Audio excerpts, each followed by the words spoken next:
வணக்கம். திருக்கணித பஞ்சாங்கப்படி 7.5 சனி சில பேருக்கு துவங்கியிருக்கு. வாக்கிய பஞ்சாங்கப்படி 2026 சிலருக்கு துவங்கும். ஏன்னா சோசியக்காரங்க இரு வகையாக சொல்லியிருக்காங்க. சில பேர் திருக்கணிதப்படி அப்படி சொல்லியிருக்காங்க.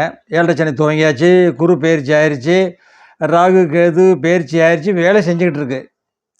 அந்த வகையில் பார்த்திங்கன்னா, இப்போ சட்டமன்றமும் சரி, நாடாளுமன்றமும் சரி, அத்தனை பேரும் எம்எல்ஏக்கள் தான் நம்ம தேர்வு செஞ்சு அனுப்பியிருக்கோம். எல்லாருமே எம்எல்ஏக்கள் தான். முதலமைச்சர் உள்பட நம்ம எம்எல்ஏவாக தான் தேர்வு செஞ்சுருக்கோம். இப்போ அத்தனை பேருக்குமே தோஷம் இருக்கிறது. அதாவது தோஷம் இருக்கிறது என்று தான் பொருள். ஏன்னா அதனால தான் இப்போ எந்த தொகுதிகளுக்கும் நிவாரண பணிகளே நடக்கவில்லை. மத்திய அரசாங்கமும் நிதிகள் சரியாக ஒதுக்கவில்லை என்ற குற்றச்சாட்டு வைக்கிறார்கள். அப்படின்னு சொல்லிட்டு அடுத்த வீடியோவில் வரேன். டக்குன்னு அடுத்த வீடியோவில் வந்துடுவேன். ஏன்னா தொடர்ந்து பாருங்கள்.